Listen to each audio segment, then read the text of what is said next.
Hola, hola chicos, ¿cómo están? ¿Qué tal? Bienvenidos a esta nueva clase de historia. Yo soy Ana González, tu profesora de historia, y hoy desarrollamos la semana número 8, que es la que le corresponde al humanismo y renacimiento. ¿Cómo estamos? ¿Qué tal? ¿Cómo estás?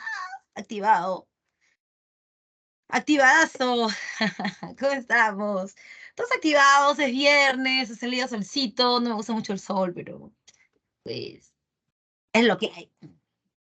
Ya, pero de todas maneras, como que te da un fit diferente, ¿no? Ujú. ¿Qué tal, qué tal, qué tal? Yo así con mi look veraniego, así, súper. Y- bien, entonces voy a compartir mi pantallita para que la puedas ver.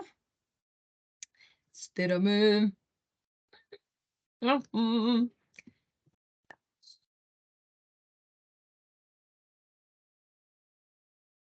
Línea de tiempo. Ay, ¿qué?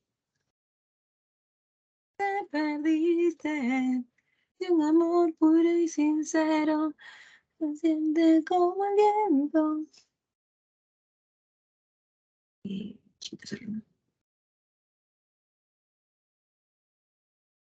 pi. Hola, ¿cómo estás, Edita? Alex, ¿qué tal? Elizabeth. Pi. Bolaños, Bolaños. Gracias a ese joven que, que hace estos TikToks. Gracias al jovencito. Ya está. Allá, ya sé lo que me pasa. Que tengo que sacar el chat para que se vea. Ya está.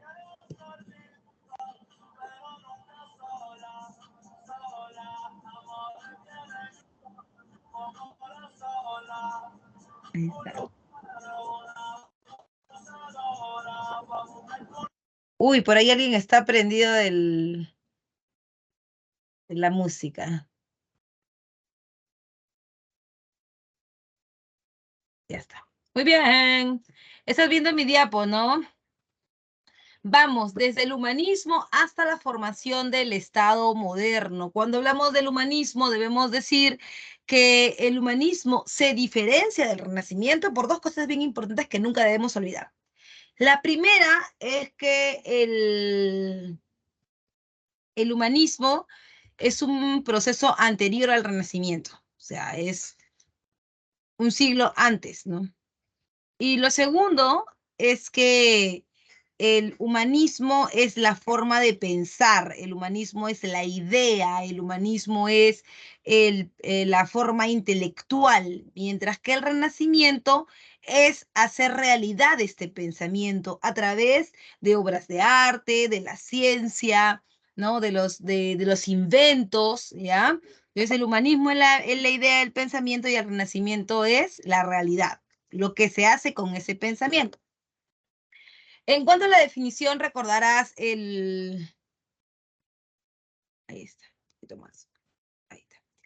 El humanismo es el movimiento de renovación intelectual impulsado por la burguesía. La pregunta siempre será por qué la burguesía está metida siempre en todo, ¿no? La burguesía está metida luego vamos a verla en, las ideas ilustradas, en la Revolución Francesa, en la independencia de las 13 colonias. ¿Y por qué es tanto el afán, tal vez podemos decir, de que los burgueses estén metidos en estos grandes cambios ideológicos, ¿no? Tú sabes que mientras que los reyes están en el gobierno, tienen un sistema de control ciertamente un poco intrusivo, ¿no? O sea, los reyes se meten en todo. Y como se meten en todo, el problema está en que no, em, no siempre esto le cae bien al burgués, porque el burgués lo que está buscando es vender más. O sea, es un comerciante y él quiere vender más y es obvio que él va a buscar qué cosa. Él va a buscar definitivamente la libertad, esas libertades que solamente le puede dar un movimiento mucho más, de pensamiento mucho más complejo, ¿no? Y es por eso que están en contra, digamos, de los pensamientos de la Iglesia Católica, antiguos, de la Edad Media, ¿no? Ellos prefieren un pensamiento mucho más, si se quiere,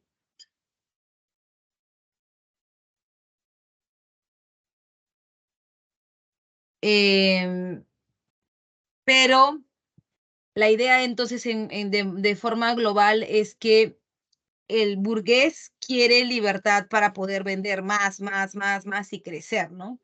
Este movimiento ideológico sentó las bases del pensamiento moderno de Occidente. ¿Cuál es el pensamiento moderno de Occidente? El uso de la razón, que se va a ver reflejado tanto en el humanismo, en el Renacimiento, después en la Reforma, en la Contrarreforma y, por supuesto, en las ideas ilustradas que le van a dar origen a la Revolución Francesa, ¿no? Y ahí hasta nuestros días. En el origen, recuerda que el humanismo inicia en la península itálica, en la bota italiana, siendo su cuna la ciudad de Florencia, ¿no es cierto? La ciudad de Florencia. En Florencia, recuerda. ¿Qué ocurre? Que llegan los sabios bizantinos. Cuando toman Constantinopla en 1453, los sabios bizantinos tienden a salir de la zona. ¿Y por qué van a salir, profe? Porque los turcos los tienen presionados. Recuerda que es muy importante este pequeño detalle porque si bien es cierto, habíamos visto ya nosotros en, a ver, déjame ver, acá habíamos visto semanas anteriores que,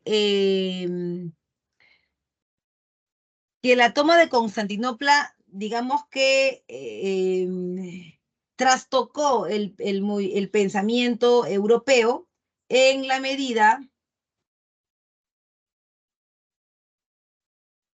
en que, como tú sabes, los bizantinos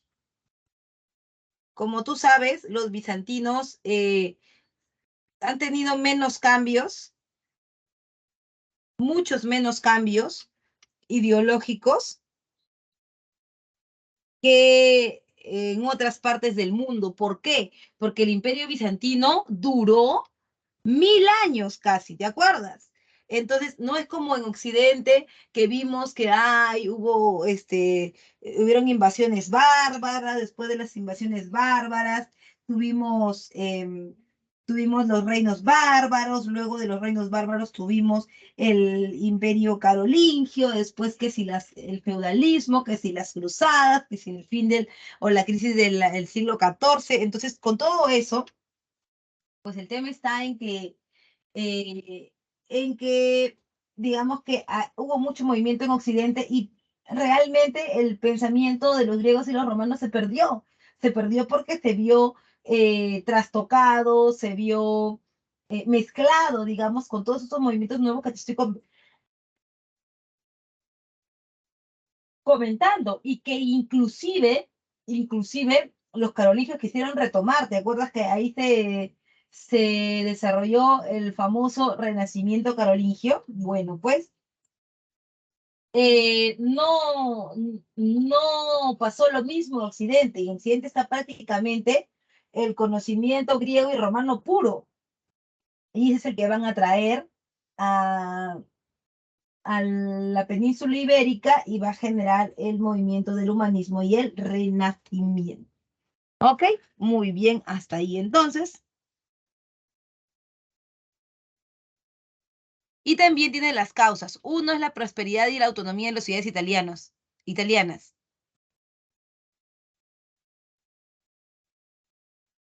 Profesora, ¿estas ciudades qué son? Las ciudades burguesas que habían crecido después de las cruzadas de Europa Occidental.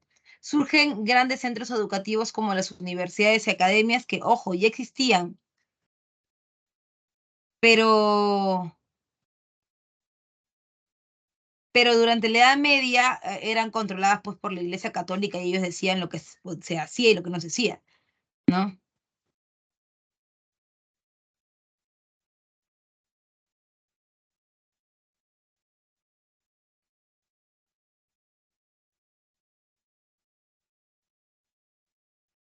Entonces, no es que no haya pensamiento, no es que no haya avances en cuanto a, en cuanto a al conocimiento, sin embargo, hay que decir que este conocimiento estaba supeditado obviamente, a lo que la Iglesia Católica quería y podía dejar que la gente diga, ¿no? Porque no es tan fácil como que, yo pienso lo que me da la gana y ya, pucha, qué bacán, trueno la Iglesia Católica. No, no. La Iglesia Católica controlaba todo y ahora pues hay cierta licencia en el sentido de que se van a generar nuevas formas, nuevas posibilidades, ¿no? De pensamiento con lo que ha, con lo que están proponiendo los bizantinos, ¿no? Los sabios bizantinos.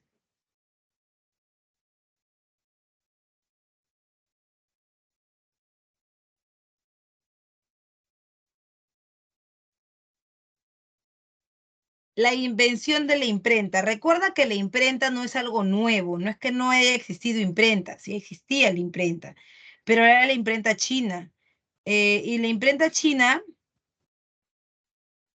la imprenta china es algo interesante de mencionar porque esta imprenta china era algo diferente a lo que vamos a ver ahora en la edad moderna, porque esta era así, mira, algo así. O sea, era como si tú tuvieras un sello grandazo, ¿no? Como si tuvieras un sello grandazo y, o sea, acá escribes todo y es así, simplemente así. Entonces, lo que tú puedes hacer es imprimir que una página, ¿no? Y ese es el único mensaje que puedes tener. En cambio, en la imprenta de tipos móviles es diferente. ¿Por qué? Porque es un sistema de rieles donde van las fichitas y tú puedes escribir la palabra, ¿no? Poner los símbolos y los signos y hacer una página. Entonces, se imprime. Y luego sacas eso y pones otro mensaje y se imprime otra cosa. Mientras que aquí tendrías que tener 200 placas para poder hacer imprimir, por ejemplo, un libro. Acá solamente tendrías que tener una placa y que tú vayas cambiándola según te convenga. Y eso permite entonces que se puedan hacer una mayor cantidad de libros, una mayor cantidad de textos y esos textos pueden llegar a más personas. Esto implica también que el conocimiento del humanismo y el renacimiento se pueden distribuir de manera más fluida, ¿no? No tanto como en la Edad Media o como en el caso de la imprenta china. Eh, Por otro lado, también están las características y representantes del humanismo, ¿no?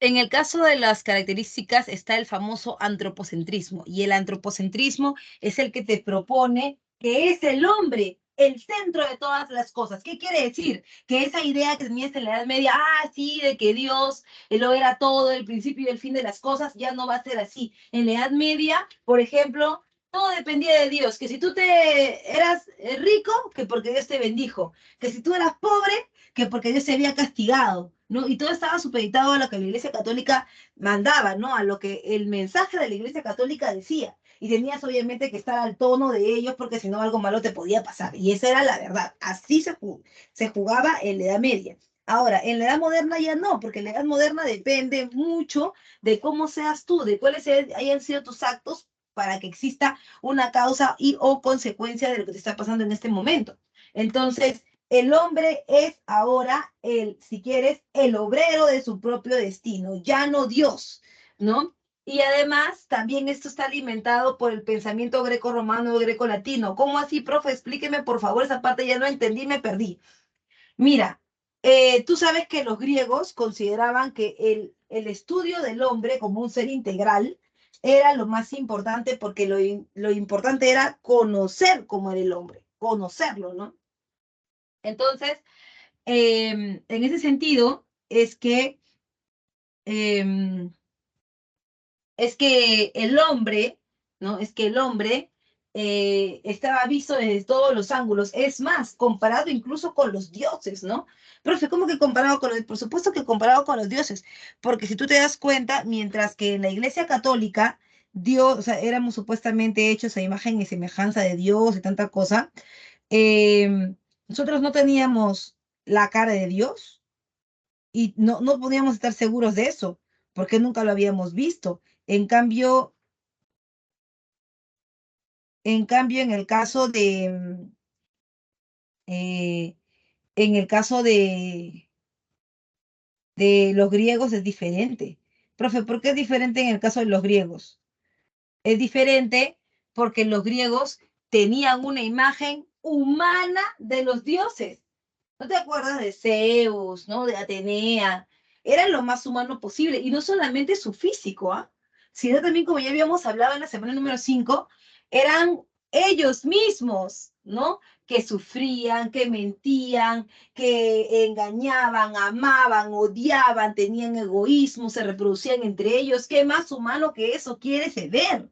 Y eso lo toman quienes, lo toman los humanistas, ¿no? Para decir, espérate, Dios no es la idea que tú tenías. Dios no es simplemente fe, Dios no es simplemente una forma etérea que no tiene cuerpo, no, Dios es más que eso.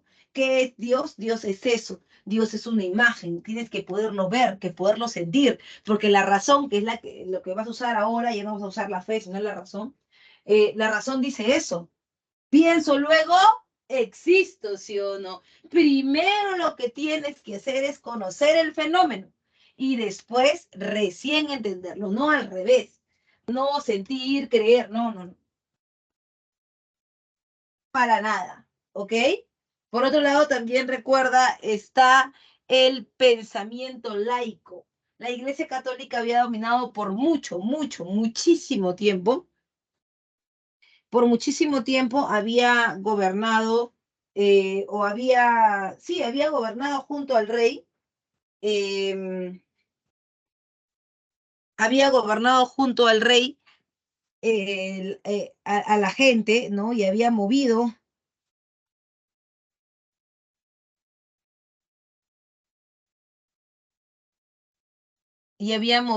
en la política, ¿no? La Iglesia Católica había sido la ama y señora de la justificación del poder de los reyes y de los señores feudales, porque no durante todo el feudalismo, ¿no? Durante toda la Edad Media en realidad. Entonces, aquí es importante tomar en cuenta em, que lo que se pide no es que no exista la religión, no es irse contra Dios y mucho menos creer que Dios no existe. Lo que sí es lo único que están diciendo con el pensamiento laico es que ya basta. Dios no puede intervenir en los asuntos terrenales y mucho menos en los asuntos de poder. Dios tiene una función y su función es espiritual. La Iglesia Católica tiene que mantenerse a raya solamente para asuntos espirituales. ¿Ok? Por otro lado, también el rechazo a la escolástica, que es esta que te comenté yo, que es la filosofía que pone la razón al servicio de la fe. Lo voy a poner acá entre paréntesis para que no, para que se note que es un apunte mío y que no se piense que es de la diapositiva.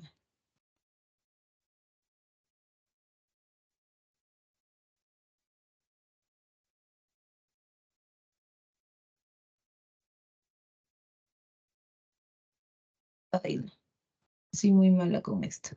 Ya está. Y por otro lado, también está la revaloración de la cultura greco-romana greco-latina que ya la habíamos visto. En los representantes, Francesco de Petrarca, Giovanni Boccaccio, Erasmo de Rotterdam y Tomás Moro. De todos, el que siempre me gusta tomar como ejemplo es a Giovanni Boccaccio. Y la pregunta del millón sería ¿por qué? Y es que Boccaccio tiene una forma desenfadada de enfrentarse a la Iglesia Católica a través del Decameron, ¿no?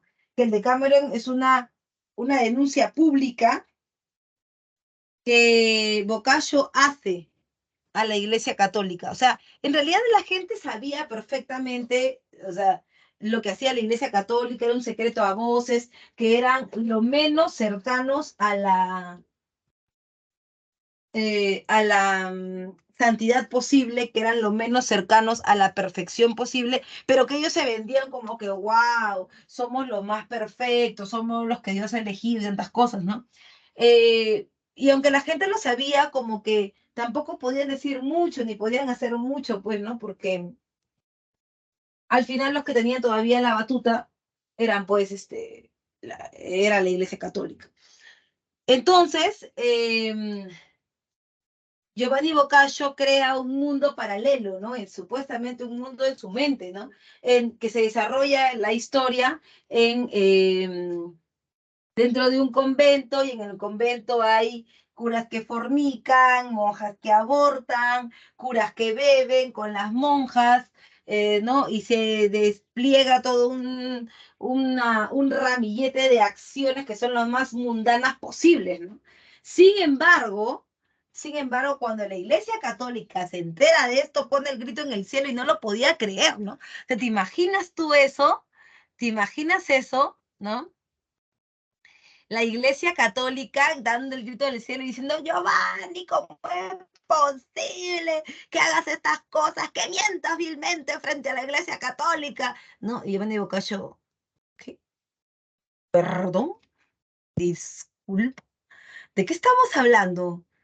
No, pero o sea, era algo que yo me he imaginado, ¿no? ¿O es cierto? Ay, no. ¿Es cierto? ¿Es cierto todo lo que yo he dicho? Y la Iglesia Católica,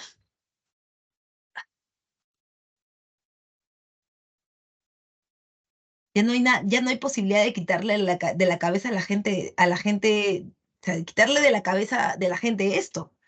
¿Qué vamos a hacer ahora? Ya no, ya nos exhibiste, ¿no? Ya como lo dijo, ya nos exhibiste, Giovanni, ¿no? Entonces, eso sí va a generar en la Iglesia Católica una necesidad, ¿no? Y la necesidad básicamente es que la Iglesia Católica tenga de su lado a los humanistas. ¿Cómo? Y no lo sabemos todavía, falta que llegue el Renacimiento, pero sí lo van a lograr, ¿no?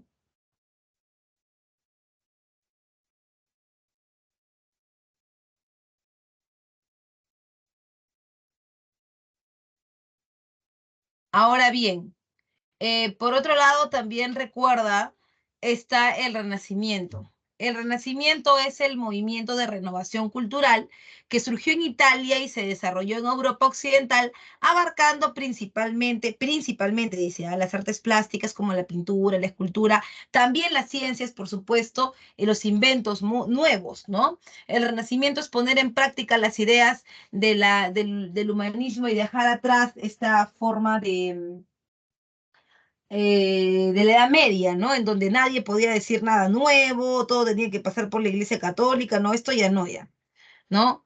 En acción están los mecenas. ¿Quiénes son los mecenas? Vamos, te leo. ¿Quiénes son los mecenas? No, ¿quiénes son? No. ¿Qué son los mecenas?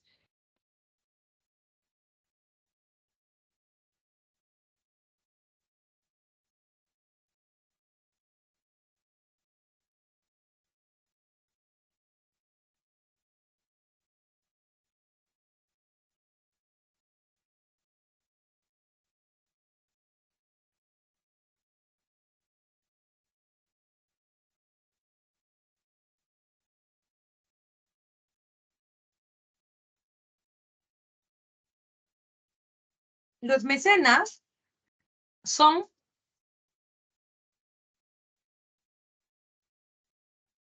los auspiciadores, las personas con dinero que van a mantener a los artistas. Y tú me dirás ahora, ay, profesora, pero ¿quién va a estar tan loco para mantener un artista? O sea, no se pase, un artista ¿para qué sirve? Ahora sirve para muy poco. O sea, no para muy poco, pero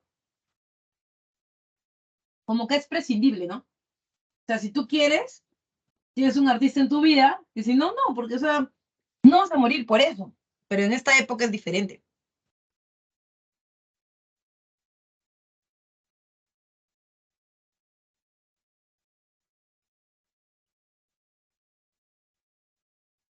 En esta época, los mecenas, que son como tu sugar daddy, ¿ya?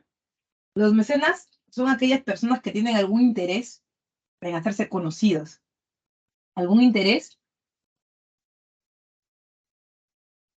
en que tu imagen sea reconocida. Y por eso pagan. Es el caso, por ejemplo, de los burgueses, que pueden ser banqueros como los Medici, el caso de los reyes, o por qué no, el caso de los papas. ¿Qué? Sí, te voy a explicar. Mira, en el caso de los Medici, mm, hay, como en todo, ¿no? Como en todos los periodos, existe una suerte de prototipo, canon de belleza, ¿no? Pero la belleza no siempre es solamente superflua, no siempre solamente frívola, ¿no? La belleza o la apariencia, mejor está ese concepto, está ligada en esta época a la confianza. Según cómo te veo, confío en ti. Y los banqueros lo que más necesitan de la gente es su confianza. Porque recuerda que eso es el sistema bancario, para que tú puedas confiar para que tú puedas poner tu plata en algún banco, tú qué tienes que tener confianza en él, ¿sí o no? Por eso la infraestructura debe verse como muy bacán, como muy potente, ¿no? ¿Por qué? Porque, porque la gente debe sentirse segura de lo que está haciendo. En esta época la infraestructura no importaba porque no existía. Recuerda que ellos hacían sus transacciones sentados en una banca en medio de la plaza, por eso lo llamaban los banqueros, ¿no?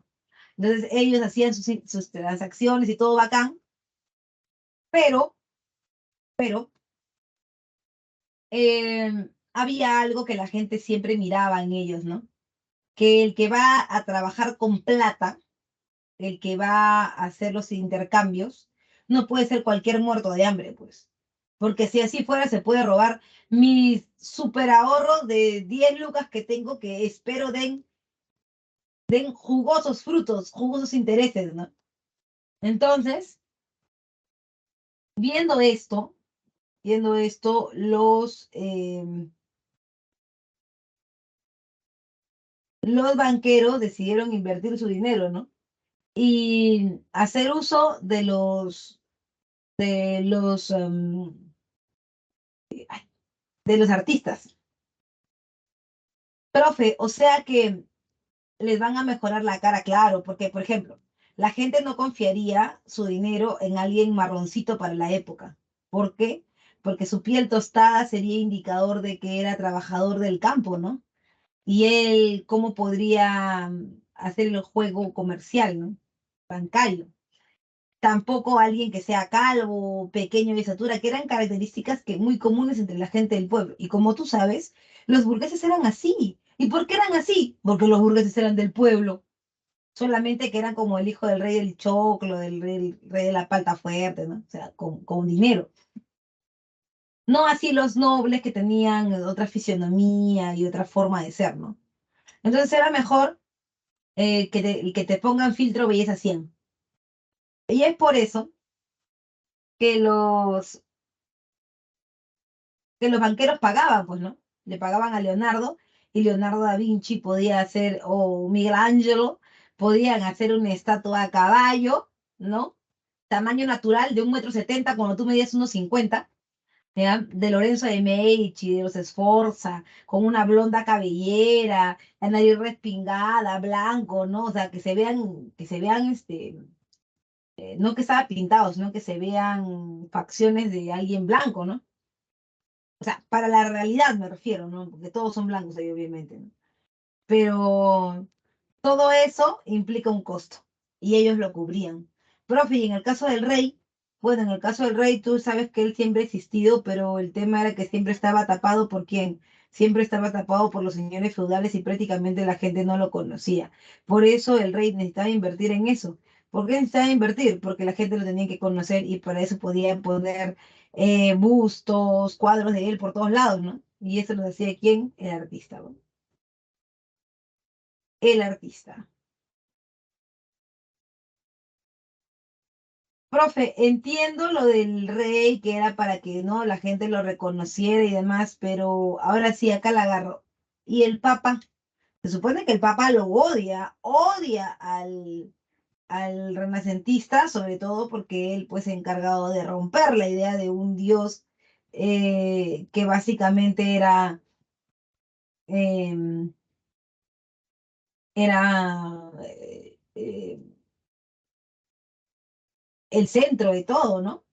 Claro, sin embargo, ya sabes tú, si no puedes con el enemigo, únete a él. La Iglesia Católica lo entendió, pero perfecto, ¿no? ¿Y qué hizo? Utilizó las ideas humanistas y renacentistas para darle una cara a Dios, para acercarlo cada vez más a la gente, para darle un cuerpo a Dios, un cuerpo prácticamente griego, para que la gente lo conociera, para que la gente creyera en él. Estabas utilizando estos mismos mecanismos que se estaban hundiendo para poder salir a flote. Eso es algo espectacular, realmente, espectacular, nunca antes visto. Ujú. Por otro lado, también está, recuerda, las características, ¿no? El culto a la belleza física, que más griego que eso ya no existe, ¿no? Más griego que eso ya no existe ya. Los griegos cultivaban la Iglesia Católica mató a Boccaccio, no, no mató a Boccaccio. Iba a ser mucho roche hacerlo.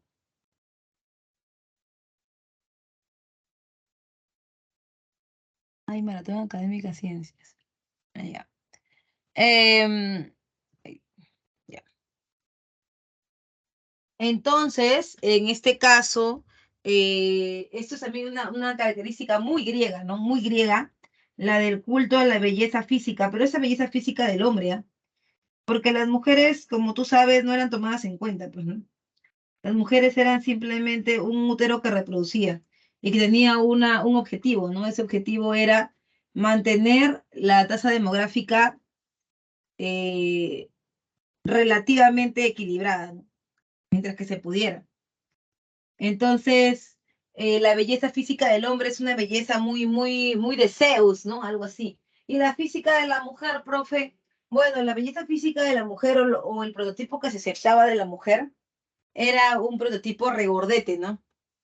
Con mamas grandes y caderas anchas, que lo que pasa es que estamos saliendo de un periodo de crisis, ¿no? De crisis demográfica, estamos saliendo de lo que tú conoces como el periodo de la crisis del siglo XIV, por la peste. Entonces hay mucha gente que ha muerto y al morir ha caído la tasa demográfica y esto pues ha provocado que se necesite más gente, ¿no? Más gente que sea mano de obra, que salga del pueblo, obviamente, ¿ya? Y bueno, eh, para esto, una mujer delgada, ultra delgada, no era pues el prototipo de belleza que se quería, ¿no? Se quería una mujer robusta que dé idea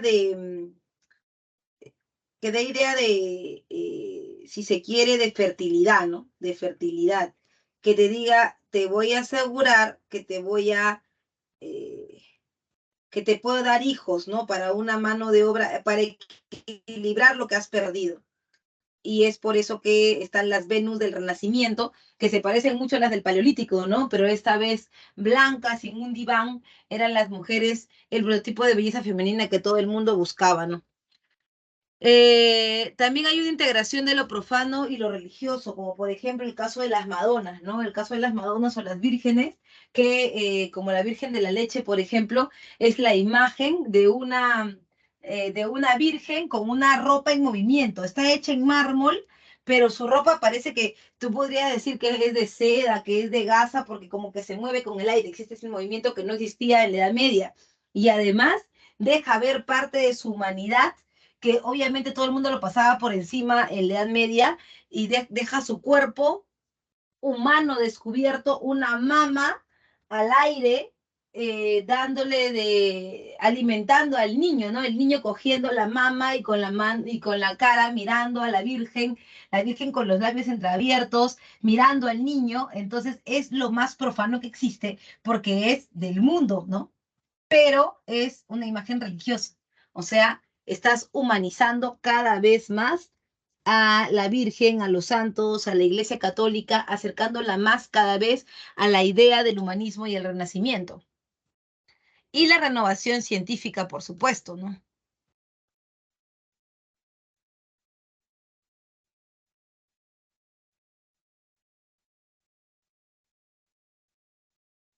Por otro lado, están los representantes del Renacimiento, y ahí tienes en el 480 italiano, tienes o sea, que son como los padres del Renacimiento, a Donatello con el David de bronce, que no te lo presentamos en esta diapositiva, pero que es el que tiene el sombrerito totalmente desnudo con un sombrerito. A Sandro Botticelli con el nacimiento de Venus, lo más profano que existe, pero en imágenes religiosas. Y en el 580 italiano a Leonardo da Vinci, ¿no? Leonardo en la última cena. Y por supuesto su obra La Virgen de las Rocas, La Gioconda e Inventos Diversos. Cuando te dicen inventos diversos, realmente son diversos porque él era escultor, pintor, historiador, literato, químico, inventor, astrónomo, era de todo el hombre, era de todo, era de todo. Él tenía ideas sobre el hombre, ¿no? Y decía que el hombre tenía sueños. Uno de sus sueños más importantes era el de volar. El hombre quería volar. Profe, ¿con hierba o sin hierba? No, pues el hombre quería volar, ese era su sueño, como las aves. Y él hace un intento de una máquina de volar, que luego recién se pone en práctica en la Primera Guerra Mundial y tú la llamas aeroplano. El aeroplano que es de Leonardo, ¿no? La bicicleta. La bicicleta, el aeroplano van a ser muy importantes durante este proceso, ¿no?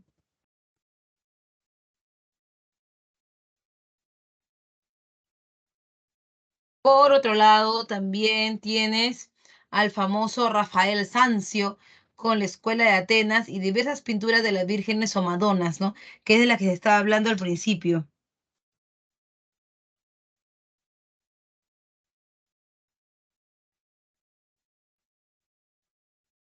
En este caso, eh, también tenemos a Miguel Ángelo, ¿no? Miguel Ángel Bonarotti, Miguel Ángelo, es de los más grandes, más que pintores, bueno, siempre lo han puesto como escultor, ¿no? Pero más que pintores, escultores, ¿no? Vamos a ver acá. Miguel Ángelo es el que pinta la Capilla Sixtina, ¿no? Y en esto pinta la creación de Adán y el juicio final. Mira eso, es lo más griego que existe. Un Dios con cara, ese es Dios, mira. Un Dios con cara, un Dios con cuerpo, un hombre anciano, con cara de anciano, pero con cuerpo de una persona, un pichicateado. Y mira, dándole en la creación del mundo a Adán, ¿no? Dedito con dedito. Cambio de energías.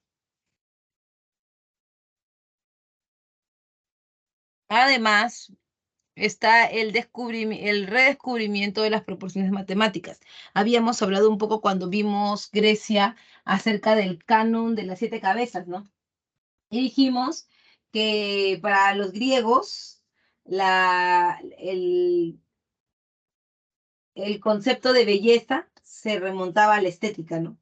Y que la estética para ellos era el equilibrio, era para ellos lo bello era lo que estaba equilibrado, lo que estaba bien proporcionado, ¿no?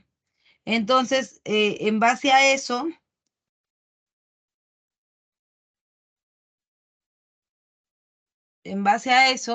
es que también se genera em, la medida del hombre, ¿no? De la cabeza a los pies mide lo mismo que de la punta de los dedos de una a otra mano.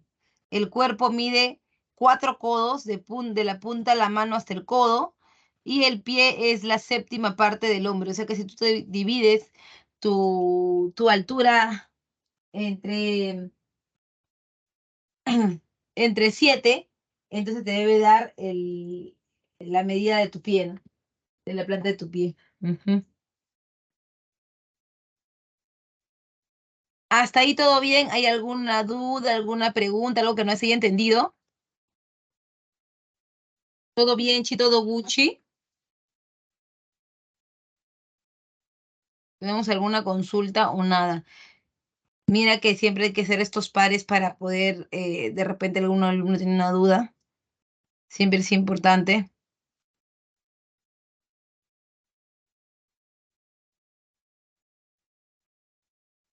Déjame dedito arriba si todo bien. Dedito arriba. Si todo está bien, si vas avanzando bien. Ok, ahí veo deditos arriba.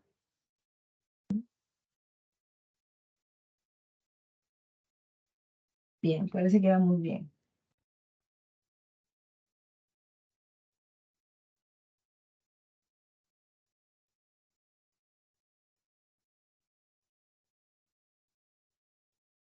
Ok, Profesora, la obra sí. original es La Gioconda. ¿Por qué es más conocida como la Mona Lisa? Bueno, es el nombre que le da que le da Leonardo. Leonardo le da ese nombre. Lo que pasa es que la Gioconda es en general, ¿no? Es en general el nombre de de esos autorretratos o retratos de personas. Así se conoce el retrato de personas como la Gioconda. ¿Mm?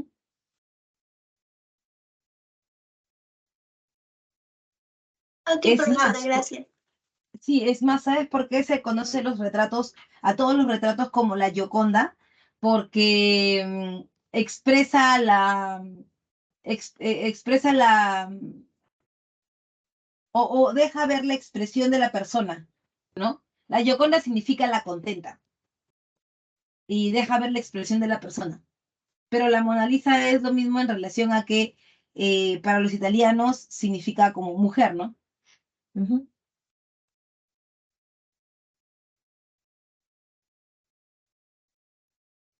Ok, seguimos entonces.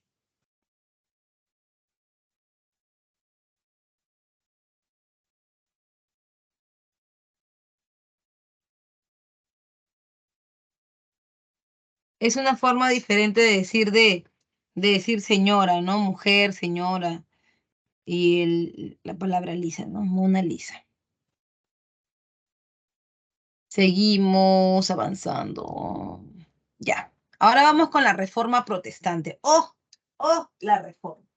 Mira, la reforma protestante es este movimiento del pensamiento religioso que va a surgir a raíz de los cambios de pensamiento que presentan los humanistas. Los humanistas cambian la forma de pensar de la gente de la época, ¿no? Eso incluye también el pensamiento de la Iglesia Católica, que por muchos años, que por mucho tiempo han dedicado sus fuerzas ¿a qué? Han dedicado sus fuerzas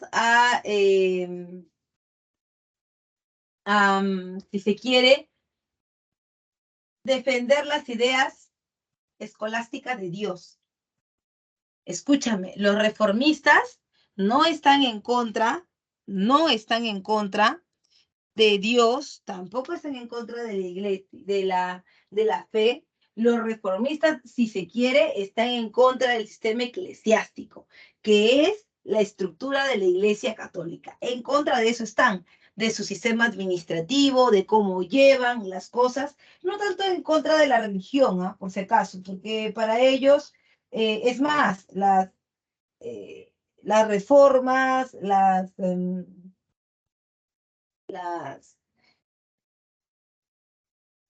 si se quiere, ¿cómo se llama? Los retos están dentro de la iglesia, ¿no? Dentro de la iglesia. Es el mismo Martín Lutero el que siendo un ultracatólico, porque lo era, se da cuenta de ciertas cosas que no le convencen dentro de la iglesia católica y una de ellas es la forma en la que la iglesia católica está llevando la fe, ¿no? Ujú. Entonces, entre las causas está la crítica humanista, que ya te lo he comentado, y la confrontación entre la monarquía y la iglesia, la secularización de bienes del clero. Quiere decir que a la usanza de lo que te había comentado em, de la, de la división del poder, tanto de la iglesia como del rey, acá también se va a ver eso, ¿no? Se va a ver no es que no se quiera que la iglesia católica tenga poder. Lo que no se quiere es que se esté metiendo en la política, pero sobre todo que esté viviendo de la gente, ¿no? O sea, ya está muy bien. Tú representas a Dios, no sé cuánto, y la gente te quiere, te estima, te tiene cierta, si quieres, cierto respeto, pero hasta ahí llegaste. O sea, no tienes por qué beneficiarte de los bienes de la corona. Si quieres tú trabaja, pide impuestos, pero no tienes por qué beneficiarte de nada, ¿no? Ujú. Por otro lado, también está la confrontación, bueno, la corrupción de la iglesia. Uf, en esa época pasa mucho que hay momentos de hambruna, momentos difíciles para la gente, y la iglesia católica como si nada, Martín Lutero los va a ver desde adentro, porque Martín Lutero entra como monje al monasterio franciscano, y cuando entra se da cuenta de tantas cosas, por ejemplo, de que él siempre había escuchado de la Iglesia Católica que los curas hacen votos de pobreza y que los curas no quieren saber nada con la plata, pero al final, pero al final cuando él entra al monasterio se da cuenta que los curas tienen negocios de pintados de tela, tienen negocios de alquiler de tierras y todo eso, ¿qué significa? ¿Esa plata dónde va? ¿Para quién es? Si Dios no ve con buenos ojos que lucren con la religión, ¿no? Y eso está clarísimo. Entonces, es ahí cuando él decide informar de todo esto al Papa en Roma, ¿no? Porque según él, el Papa no sabría seguro de estas cosas, ¿no? Pero no se había dado cuenta que la corrupción pues estaba enquistada en todos los espacios. Por todo lado había eso, que nadie era ajeno a esta forma que estaba muy lejos de los preceptos de la Iglesia Católica, pero que existía dentro de ella, ¿no? Entonces, bueno, Lutero, ¿no? Decide ir hacia el Papa porque ya no puede más con todo esto que está viendo que él desde fuera pensaba no existía. Em, Y bueno, esa es una de las agravantes por las cuales comienza su forma de pensar frente a la iglesia, ¿no? Y otro, también las riquezas excesivas, pues, ¿no? Y las rentas eclesiásticas. En cuanto a los antecedentes, está el cisma de Occidente. Profe, ¿qué es eso? Yo recuerdo el de Oriente cuando se separó la iglesia cristiana en dos, se separó en católica y ortodoxa griega. Pero dígame usted, profe. ¿Qué es esto? ¿Es lo mismo? ¿Qué es? No es lo mismo. Para estos años, aproximadamente casi el año 1500, em, pasa algo, un terremoto inesperado en la Iglesia Católica porque muere el Papa Gregorio XI. Cuando muere Gregorio, era el momento en cónclave, o sea, en reunión de los altos mandos de la Iglesia Católica, debían reunirse para nombrar un nuevo papa.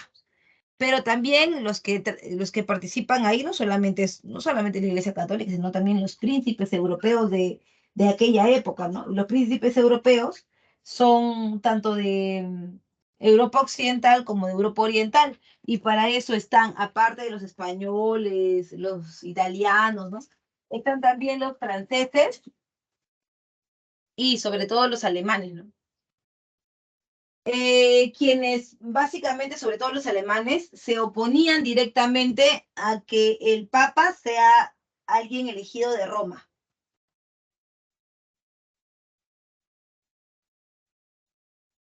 porque ellos creían que ahí venían los problemas de corrupción, pues, ¿no? Por eso era mejor dar un giro. Y entonces proponen que el Papa sea un Papa de Francia. Ahora, ellos decían sí, que el Papa de Francia es lo máximo, mientras que los otros, los conservadores que eran de Occidente, decían, no, acá tenemos nuestro Papa, es el de como siempre, de Roma, miren, y si es que dijeron los protestantes, miren, ustedes quédense si les da la gana con su Papa de Roma, como siempre, muy tradicionales, y nosotros nos separamos, ¿no? Y nos vamos a generar una propia iglesia que sea diferente a la católica, pero que cumpla también con sus objetivos, ¿no? Entonces se iba a separar la iglesia católica y por eso comienzan, ¿no? Comienzan las negociaciones. Y ahí está, por ejemplo, que el detonante es la venta de indulgencias. Tú que todo lo sabes, ¿qué son las indulgencias? ¿Qué son las indulgencias?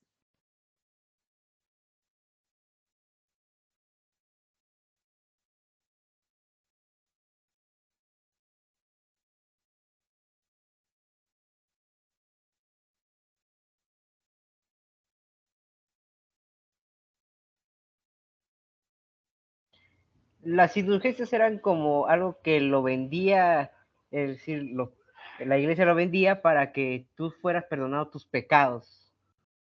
Claro. O sea, la idea es que está directamente relacionado a esta, al pecado, ¿no? Está directamente relacionado, pero no, no te elimina tu pecado. La indulgencia, ¿no? La indulgencia sirve para que tú tengas como mm, ya, como una oportunidad de salvarte, porque a través de ella se crea el purgatorio. Tu alma, pecadora como es, ¿ya? Tiene miedo de caer en el infierno, porque de ahí nadie lo salva. De ahí te vas a quemar en el mármol del infierno por toda la eternidad. Pero ahora ha salido una nueva cosa, ¿no? Y es que, sí, efectivamente, has sido una mala persona, has matado gente, has sido un pecador. No te pueden eliminar si nomás el pecado, pero sí te pueden hacer llegar a un lugar en donde tu familia te puede sacar. O sea, un lugar que está de paso, que tu familia te va a hacer misas, te va a hacer poner velas, que solo vende la Iglesia Católica, alucina, un negociazo. Está hecha de cebo de animales. Y ahí te podría tal vez quizá salir. No te borra tus pecados. El único que viene a borrar pecados es Jesucristo. Porque recuerda que el Hijo de Dios hecho hombre te va a liberar de tu pecado original, ¿sí o no? A través de su muerte en la cruz. Sí, es diferente. Ah, entonces, la indulgencia era eso, pagar, pero, o sea, todo iba bien, pero ¿por qué pagar? Dios en ningún momento habla de plata, pero los curas aprovechan, ¿no? ¿No? Aprovechan.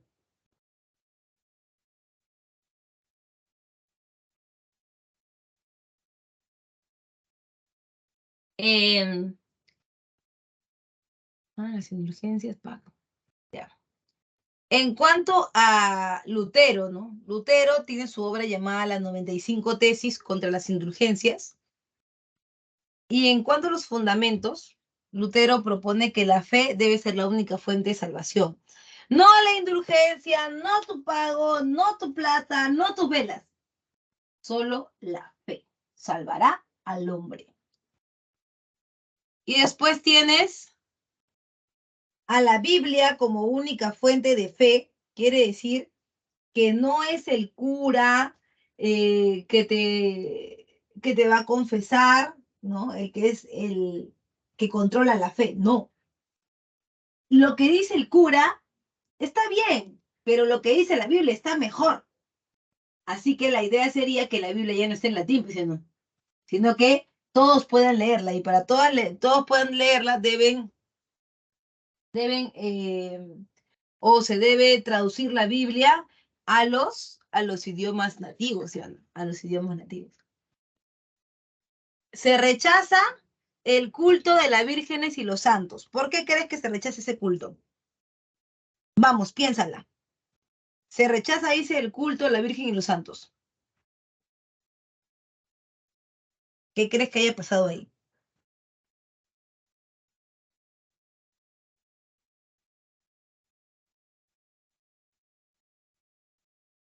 ¿Nada? No, no, no, no.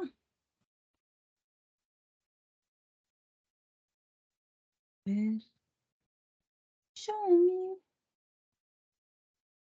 Ya, mira. Imaginemos, ¿no? Que como cada domingo, con mucho respeto, ¿no? Para esto, tu señora madre asiste a la misa de domingo, ¿no? Con tu abuela. Entonces dice, Seprencio, vamos a la misa. No, mamá, estoy cansado. Yo tengo que estudiar toda la semana, me estoy cansado. Entonces tu mamá dice, bueno, yo voy a ir a orar por ti, Seprencio. Llega a la iglesia y encuentra una imagen de Santa Rosita de Lima, ¿no? Se para frente a ella y le dice, madrecita amada, Santa Rosita, madrecita, te quiero pedir algo.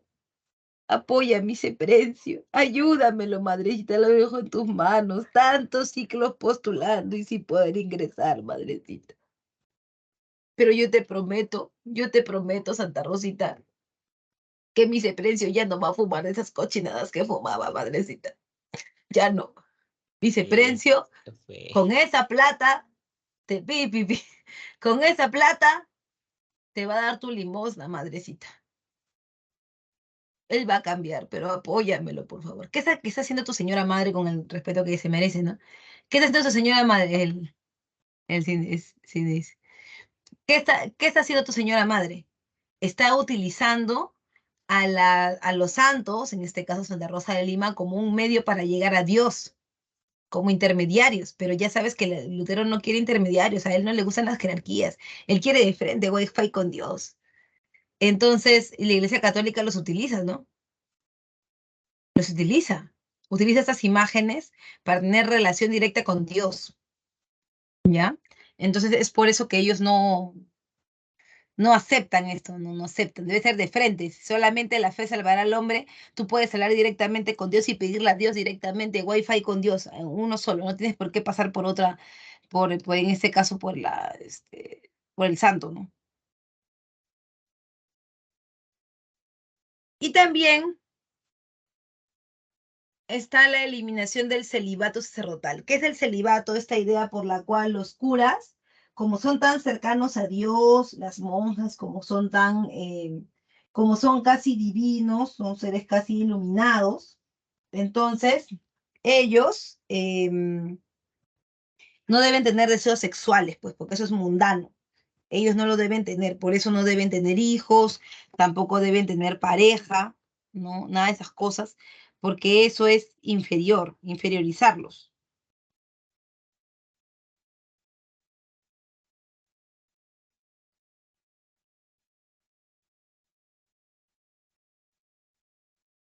En cuanto a, entonces, el celibato sacerdotal, Lutero proponía pastores de ovejas, no curas, porque no son diferentes a nosotros, son iguales a nosotros, pero que tienen una misión, y la misión es encaminarnos, llevarnos hacia las sendas del Señor, pero no porque ellos sean superiores ni porque ellos sean mejores, simplemente que ellos son los guías de las ovejas, nada más. ¿Tú te imaginas la imagen del pastor cómo ha cambiado desde ese día hasta ahora?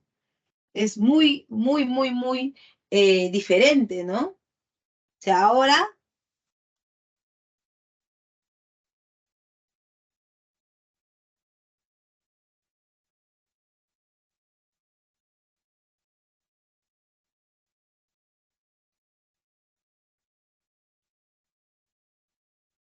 por ejemplo, ¿cómo se llama? Ay, a ver, vamos a botar esto, no sé qué está pasando aquí, porque está haciendo tiempo bulla esto. ¿Cómo hago? ¿Cómo lo saco? Ay, ay, ay. Ya.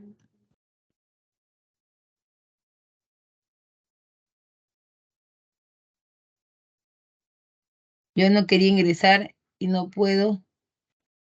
Yo no quería licencia de penitencia. Ya.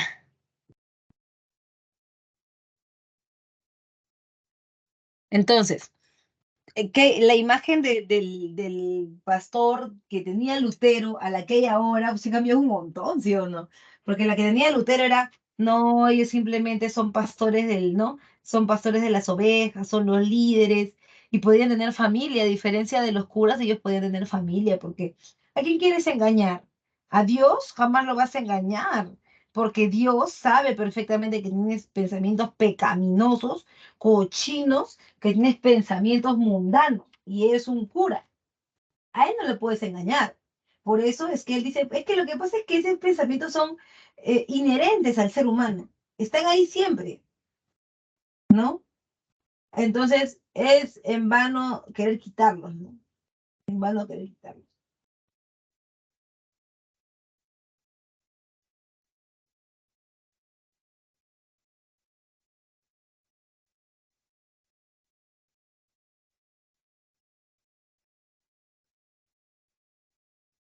Por otro lado, también recuerda en el proceso tienes a la dieta de Worms. ¿Qué significa la dieta de Worms, profe? Dieta significa reunión. Acá justo lo he puesto lo he adicionado, esto no está en la separata, pero quiero que lo entiendas, ¿no? Es la dieta de Worms. Cuando todas estas ideas comenzaron a proliferar, porque obviamente comenzaron a verse con mucho, eh, con mucha velocidad en Europa. Es en ese momento que Carlos, que era el rey de España en ese momento, y recuerda que también de Alemania, entonces Carlos se asusta, pues, ¿no? Y dice, no, pero no puede ser esto, ¿cómo están saliendo estas ideas? Es peligroso, pero ¿por qué es peligroso? Pero sobre todo es peligroso para Carlos, porque Carlos ya era dueño de las colonias en América, y sus colonias en América habían sido conquistadas, habían sido invadidas con un discurso. Y el discurso era eh, que ellos habían venido mandados por Dios, que Dios les había dicho que deben intervenir este lugar, o sea que ellos son intermediarios de Dios y los hombres. Y Lutero decía que no deben haber intermediarios, ningún tipo, ni la Virgen, ni los santos, ni los sacerdotes, ni nada por el estilo. Entonces, la idea era eliminar las ideas de Lutero a como dé lugar. Sin embargo, iba a ser difícil porque los primos de Carlos, que eran príncipes europeos, em, que eran príncipes europeos, pues dijeron que no, ¿no? O sea, que por qué estaban callando a Lutero, que Lutero tenía derecho a hablar y lo apoyaron. Es por eso que en la Confesión de Augsburgo se rompe la Iglesia Católica en dos, ¿no? En los protestantes y los católicos. Esto va a generar guerras de religión entre aquellos que son protestantes, que van a generar la Liga de Esmalcalda. Recuerda, yo ya te había comentado esto en la semana número 5 y te había dicho que una liga era un comité de autodefensa.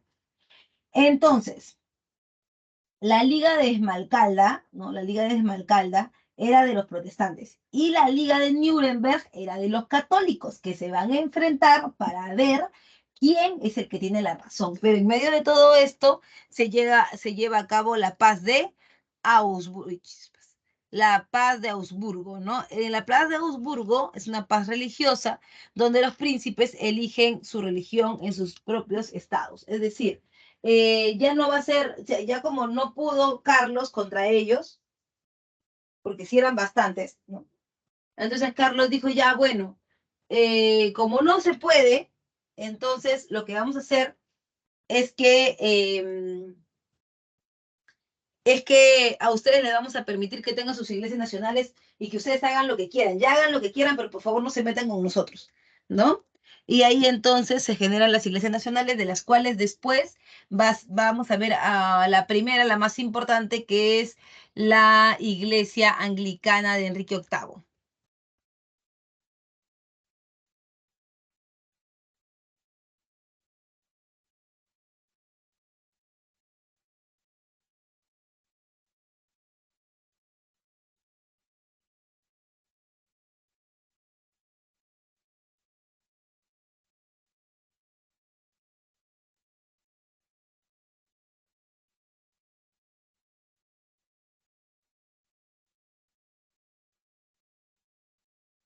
El siguiente que, ya. Lo siguiente que vamos a ver es el calvinismo.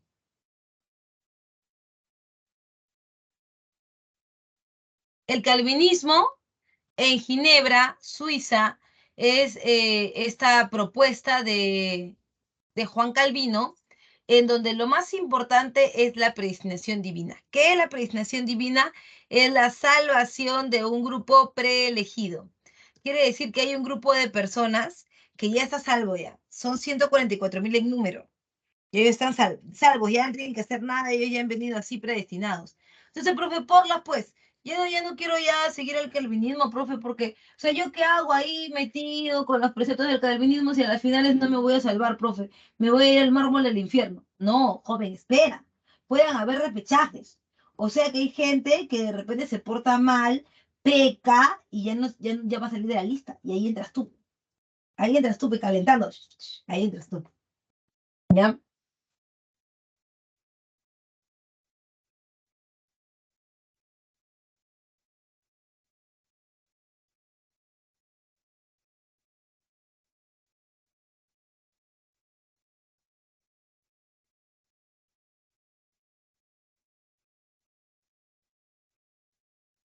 Por otro lado, también recuerda que sí es cierto que Calvino da esta propuesta, pero también es cierto que toma algunas ideas de Lutero y las lleva a su máxima expresión, ¿no? También está Enrique VIII, ¿no? Enrique VIII en Inglaterra con su iglesia nacional. Enrique VIII rompió relaciones con la iglesia católica, siendo el pretexto el tema de su divorcio. El matrimonio en la edad moderna es un contrato de conveniencias, ¿no? O sea, seguramente hay casos donde hay gente que se casa por amor, seguramente, ya, pero lo que se maneja para el momento es que en realidad son contratos como de alianzas económicas, ¿no? De poder económicas. ¿Cómo es esto, profe? Ah, ya, bueno, tú sabes que en Europa, por lo general, los matrimonios son arreglados en la medida de que quieren evitar que el poder salga, ¿no? Salga del espectro, salga de sus manos. Entonces, allí, por ejemplo, tienes a Enrique VIII y Ana Bolena, ¿no? Es su prima, Ana Bolena. Eh, en relación al matrimonio de la edad moderna, obviamente, ¿no? Las mujeres reciben del hombre seguridad social, o sea, que tu apellido la respalde, y el hombre recibe de ellas la dote o la dote.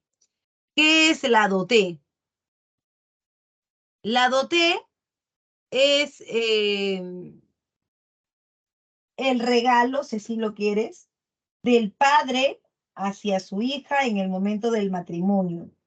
Por lo general, bienes o propiedades, ¿no? Pero ¿para qué sirve esto, profe? Sirve para que en un futuro, esta mujer que se acaba de casar, ¿no? No viva en carencias, porque ella debe vivir como su padre la mantuvo a ella como si fuera una reina, ¿sí o no? Y entonces le dan los recursos al esposo para que él haga lo mismo, o sea, para que él pueda mantenerla a ella. Obviamente que el compromiso de él es un compromiso más moral, ¿no? Que se va a casar con ella y demás. Es más, cuando hablamos de eso, La gente siempre comenta acerca de la pedida de mano y ahora está muy de moda que la pedida de mano y no sé cuánto. En esta época aparece la pedida de mano con los militares, pues, en la edad moderna. Y te digo con los militares porque si tú eres una chica ultracatólica y tú joven o tú joven tienes una enamorada ultracatólica, de repente cuando termines tu carrera, Chanchita te va a decir, Chanchito, estamos ya 10 años juntos, 5 años que estuviste en la pre, más 5 años de carrera ya son 10. Entonces es momento, Chanchito, de casarnos, porque yo soy una chica muy católica y quiero casarme de blanco, ¿no? Salir de mi casa y todo lo demás. Ya, perfecto, tú le dices, ya, bueno, Chanchita, tienes razón, ya ha pasado el tiempo, debemos casarnos. Y ella te dice, sí, pero quiero que me pidas la mano con anillo de compromiso y todo. Y tú le dices, pero Chanchita, ¿ya para qué? Si prácticamente ya estamos nosotros ya conviviendo. No, no, no, yo quiero que me pidas la mano porque soy una chica muy tradicional. Ya, tú le responderías, no, no te voy a pedir la mano, porque si eres muy tradicional, sabrías, sabrías que solo piden la mano los militares, como los reyes, pues no que eran militares. Solo piden la mano los militares. Y no es que el pata te pide a ti la mano, es que el padre, es que el papá de ella, de Chanchita, le, le, no, tu papá le pide la mano de Chanchita al papá de Chanchita. ¿Por qué? Porque se supone que tú, que eres un militar, te vas a la guerra y tal vez de la guerra no regreses, pero como ya todos sus vecinos chismosos, tus vecinas chismosas, ya te vieron de la mano con Chanchita, ya Chanchita ya está marcada, ya no, ya socialmente ya está sucia. Así que ahora tú tienes que hacerte cargo de ella. Pero ¿qué pasa si no regresas de la guerra? ¿Cómo queda Chanchita? En el aire. No puede ser. Por eso tu señor padre va a la casa del señor padre de ella y le dice que no se preocupe, que si su hijo no regresa de la guerra, entonces él con su familia se harán cargo de Chanchita y Chanchita se irá a vivir a tu casa, aunque tú ya estés muerto. Ujú. Y por eso, obviamente, tú le vas a dar el anillo, tu apellido, y a cambio ella te va a dar la dote, su padre, ¿no? Su padre te va a dar la dote, que es por la que está peleando Enrique VIII. Porque Enrique VIII ponía de pretexto que, pues, que el nivel ideológico de los protestantes y católicos, ¿podría repetirlo, porfa?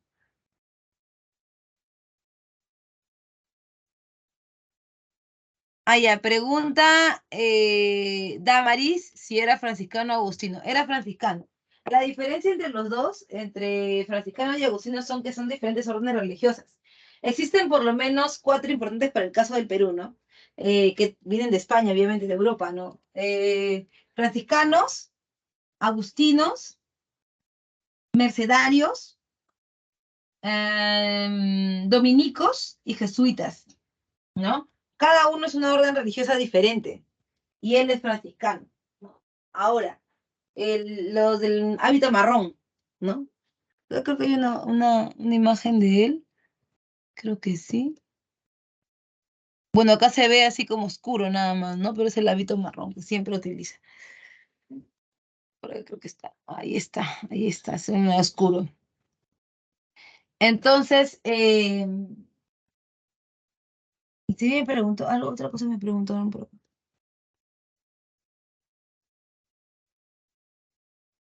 la diferencia del nivel ideológico de los protestantes y católicos. Bueno, no hay una diferencia en el nivel ideológico. Lo que sí hay es diferencia entre ellos nada más, pero niveles no existen, solamente creen en cosas diferentes, ¿no? Mientras que los reformistas, disculpa, sí, los reformistas, lo de la reforma religiosa, tienen ideas muy concretas sobre el humanismo, los católicos no, pues, ¿no? Pero no hay una diferenciación, digamos, de niveles entre los dos, simplemente son pensamientos diferentes. Ujú. Ahora bien, en el caso de Enrique VIII buscaba la manera de deshacerse de ella, ¿no? De deshacerse Ana Bolena. Era la idea de deshacerse de ella. Sin embargo, el problema era cómo. Bueno, también era un agravante que Ana no podía tener hijos y que eso pues chocaba con la estabilidad de la corona inglesa, ¿no? Entonces, pero la Iglesia Católica no vio ninguna cosa mala, ¿no? No vio ninguna, eh, si tú quieres así, llámale, no vio ninguna eh, contraposición, digamos, ¿no? Pero Enrique VIII insistía, porque él quería casarse con su otra prima que también tenía territorios en Inglaterra, ¿no? Y quedarse con la dote de las dos y luego gobernar todo. Sin embargo, la Iglesia Católica le dijo que no. Mira, no te pases de vivo, no te podemos divorciar, por lo tanto, te podemos excomulgar de la Iglesia Católica, lo que significa que a través del Acta de Supremacía de 1534, la Iglesia Católica vota, elimina, espectora, lanza como un pollo a quién, a Enrique VIII fuera de la Iglesia Católica y ahora ya es libre, ¿no? Y es por eso que él funda su propia iglesia, que es la Iglesia Anglicana, en donde al mismo tiempo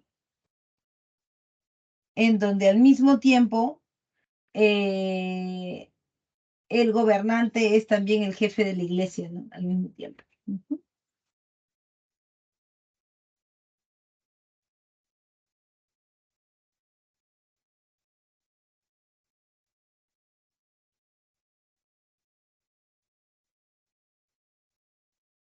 Pero la Iglesia Católica contesta esto, ¿no? Contesta directamente y va al golpe, ¿no?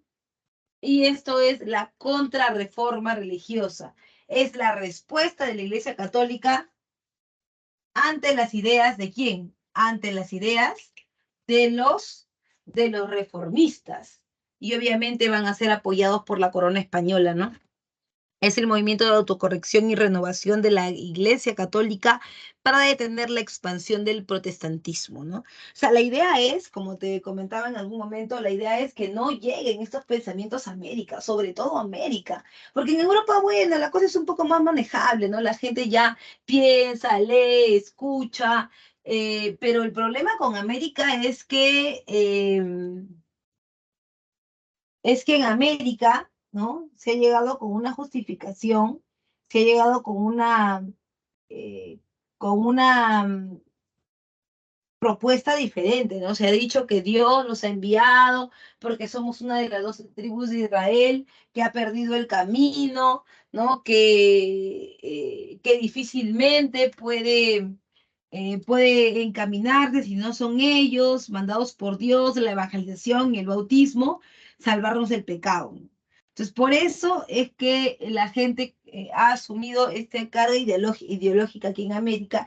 Sin embargo, te imaginas un luterano que venga diciendo que no deben haber intermediarios, que Dios jamás te habla así, que es una modalidad de estafa, porque Dios habla directamente contigo. ¿Tú te imaginas lo que sería eso para los territorios de Carlos? Sería la hecatombe, sería el fin, ¿no? El fin de todo, por supuesto que sí.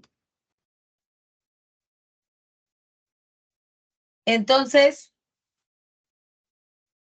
eso, ¿no? Se desarrolló durante la segunda mitad del siglo XVI y fue impulsada sobre todo por el Papa Paulo III. También tenemos el Concilio de Trento. Profe, una pregunta, ¿qué es el Concilio de Trento? El Concilio de Trento es la reunión de los altos mandos de la Iglesia Católica para definir qué se va a hacer, cuáles van a ser las estrategias que van a tomar para poder luchar contra los reformistas. Y así entonces,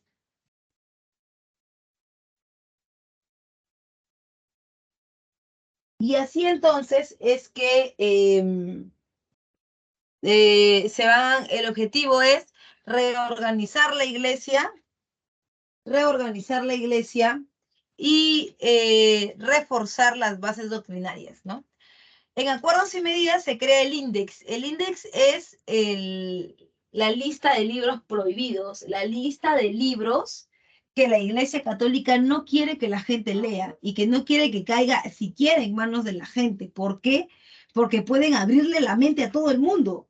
La Iglesia Católica quería mantener lo más alejados posible estos textos de Lutero, de Calvino, de Enrique VIII, de la gente. ¿Por qué? Porque estos son textos reveladores que finalmente pueden ser perjudiciales para la Iglesia. Pero no solamente esto, hay que combatir también esto en el sistema comercial. Y en el sistema comercial, los que más reparten esas ideas no son ni siquiera los comerciantes europeos, o sea, los españoles, no. Los que más reparten esas ideas son los portugueses.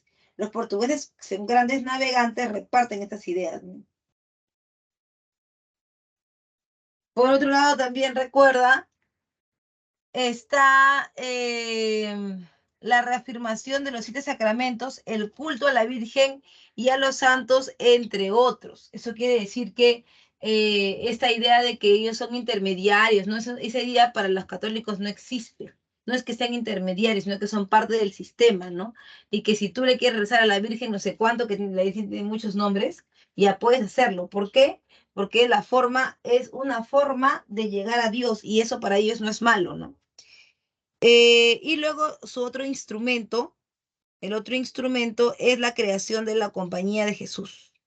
La Compañía de Jesús es lo que se conoce como la orden de los jesuitas. La orden de los jesuitas. ¿Quiénes son los jesuitas? Los jesuitas se crearon en ese momento para poder contrarrestar desde el espacio académico, ¿no? Los que están muy bien preparados ideológicamente eh, van a hacerse cargo de la educación en Europa, o sea, de los territorios que controlaban la Iglesia Católica, ¿no? Van a hacerse cargo de eso para meterle en la cabeza a los chicos como si fuera un chip, que luego son los que van a gobernar, ¿no? Que en realidad la religión católica es lo mejor, pero hay un problema, y ese problema es un gran talón de Aquiles para la corona, para las coronas en general en Europa. Y es que se ha jugado mucho con la idea del rey y la idea de la iglesia, que no se han percatado de algo, ¿no? Y es que los jesuitas solo obedecen órdenes del Papa, porque ellos tienen votos de obediencia al Papa. Ellos solo acatan sus disposiciones. Ahí viene el problema. Porque entonces, ¿qué va a pasar? Que los jesuitas van a enseñar por todos lados que no es el rey el poder supremo. El poder supremo es el Papa. ¿Y eso con qué choca? Con un principio que vamos a ver en un ratito más, ¿no? Choca con un principio de la Edad Moderna, que es prácticamente el pilar, la piedra angular de todo el periodo. Por eso, porque los jesuitas prácticamente se pasaban por encima al rey. Por eso el rey, cuando llegó la nueva administración de Francia, los Borbones, ellos dijeron que ya no se podía seguir así, que en el Perú ya eso, que en el Perú ya las condiciones eh, con las cuales habían venido los jesuitas ya no podían seguir, ¿no? Porque era prácticamente una ofensa directa al rey, ¿no? Prácticamente se estaban puenteando al rey, estaban pasando por encima de él, ¿no? Y es por eso que las reformas borbónicas contemplan, vamos a verlo en la semana que viene, las reformas borbónicas contemplan sacar al rey, disculpa, sacar a los jesuitas, ¿no? Y los van a perseguir, ¿no? Los van a sacar de toda América, no solamente del Perú, sino también de Nueva España, que es México. Ahí también los van a perseguir.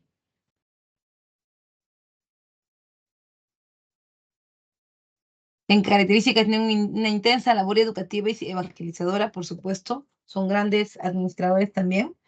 Y se da el voto de obediencia al Papa. Hasta ahí todo bien. ¿Dudas, preguntas, consultas? ¿Algo que me quieras decir, por favor? ¿Todo bien? Ya nos vamos a la ronda final, ¿no es cierto? Que sería la expansión la expansión europea. ¿Todo bien? Dedito arriba si todo Gucci, por favor.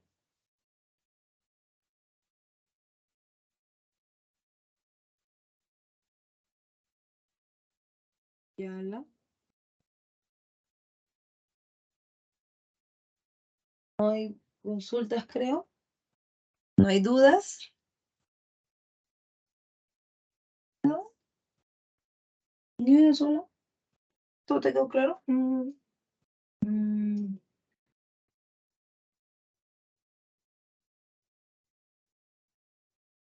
¿Todo está claro?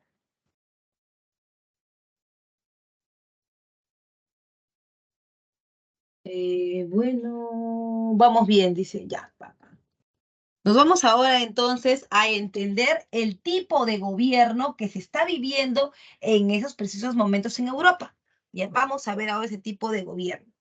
Es el famoso gobierno del absolutismo, pero antes de ver el absolutismo tenemos que darnos cuenta que la edad moderna es un tránsito también para el tipo de gobierno. ¿Cómo es esto, profe? Facilito. Mira,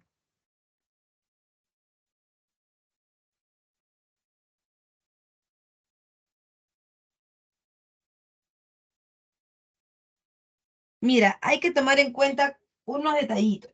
Cuando comenzó la edad moderna, en Europa no habían pues no habían reyes que fueran pues eh, reyes concretamente así de un territorio vasto. No, no, no, no, no había eso porque recién estábamos saliendo del feudalismo y pues los reyes con las cosas se visibilizaban, ¿no? Entonces, es por eso que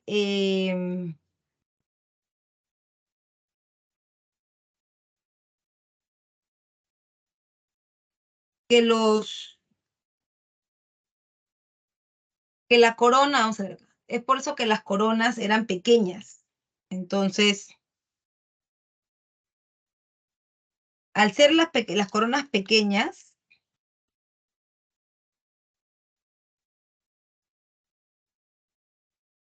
se llamaban monarquías autoritarias, chiquitas.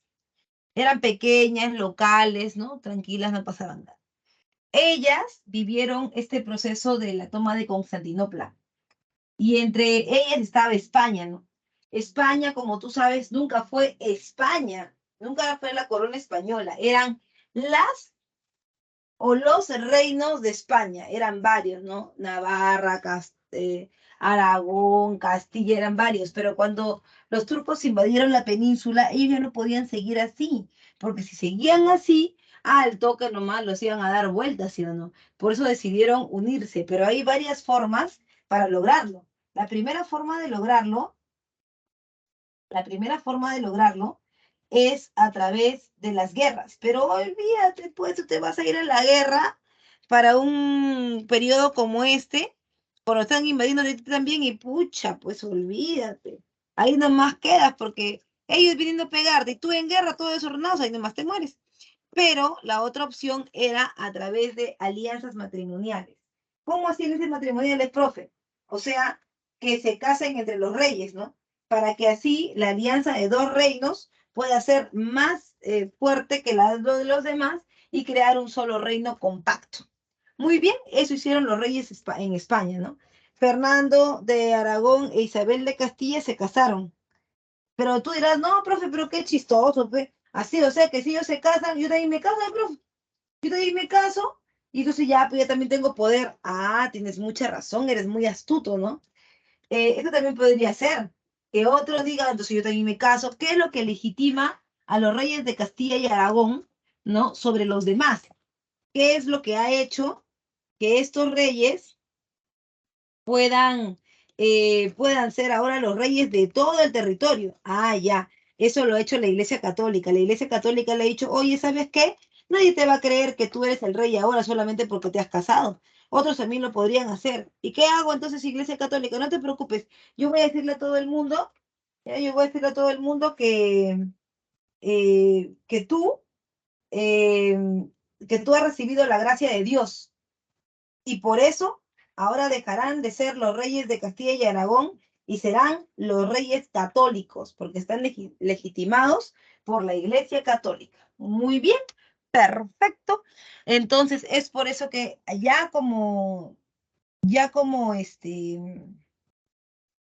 como reyes católicos se va a justificar su poder, ¿cierto?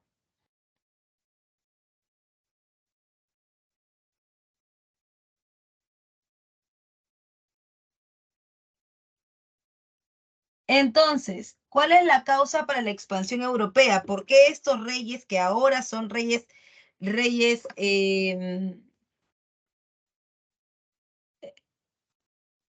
que son parte de la monarquía autoritaria, por qué ahora ellos,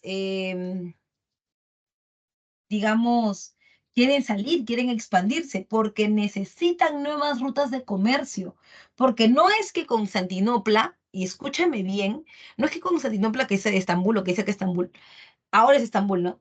Que tu mamá ve en las novelas, ya ese es. No es que Constantinopla sea que no los dejen pasar, que ahora estén restringidos. No, no, no es eso, no es eso. Es simplemente que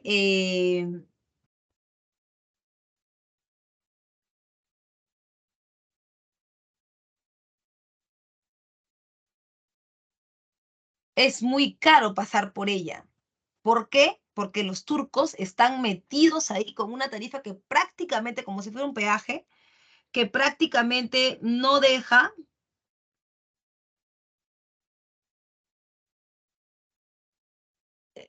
ganancias, ¿no? Entonces no conviene ir por acá. Pero esta ruta que han tomado involucra todo el Mediterráneo. ¿Por qué? Porque ellos están por acá, por todos lados. Entonces, ¿qué pasa? Esto ya no se puede usar, pero yo quiero llegar acá, que es la India, China, acá quiero llegar. ¿Cuál es el problema? Que ahora para pasar. Entonces, ¿qué pasa? Portugal, que ya estaba un poquito más avanzado, porque recuerda que tiene un beneficio, ¿no? En la península ibérica, que es esta que está acá, la voy a pintar de moradito. La península ibérica que está acá, ella tiene un beneficio, que es que está a orillas del Atlántico. Entonces puede salir, ¿no? Pero la tierra, según la Iglesia Católica, era así como yo te la muestro ahí, la tierra era plana. O sea, la tierra era plana. No había posibilidad, ¿no? No había posibilidad de ninguna índole de que la Iglesia cambiara esa forma de esa percepción. Entonces, por eso, ¿no? Por eso es que ya tomando en cuenta que la Tierra era plana y cuál era la única ruta que podían seguir, que era solamente por acá, ¿no? Por acá, o sí, pues la única, o cruzando el África, ¿no? Es que los portugueses, ¿qué decidieron? Los portugueses decidieron crear a través de sus conocimientos náuticos, tenían tecnología como las carabelas, tenían astrolabios, tenían inventos náuticos, pues, ¿no? Con eso crearon su escuela náutica de Sagres. Esa escuela ya venía preparándose con anticipación, venía preparándose para encontrar nuevas rutas, pero se aceleraron con esto de la caída de Constantinopla. Entonces, es ahí donde los portugueses salen en busca de un nuevo, si tú quieres, de una nueva ruta, ¿no? Esta nueva ruta, ¿qué implica? Implica que ahora ellos van a buscar por dónde salir. ¿Por dónde sale? Así, mira, de Portugal, bordea la península y mira, bordea al África y ¡pum! Sale a la India. Ya por acá no puedes ir, por acá tampoco puedes ir, por acá tampoco puedes ir. ¿Por dónde te queda? Si esto de acá, por si acaso esto de acá, si tú te vas por acá, te comen los monstruos. No puedes. Por acá, profe. vamos a ver, ¿no? ¿Qué es lo que hacen los españoles? Esa ruta que está ahí ya no se puede. Los principales vendedores de negros, por ejemplo, son los portugueses, porque ellos chapan negros ahí en el África, ¿verdad? Los chapan, los venden. Entonces, los principales son ellos, ¿no?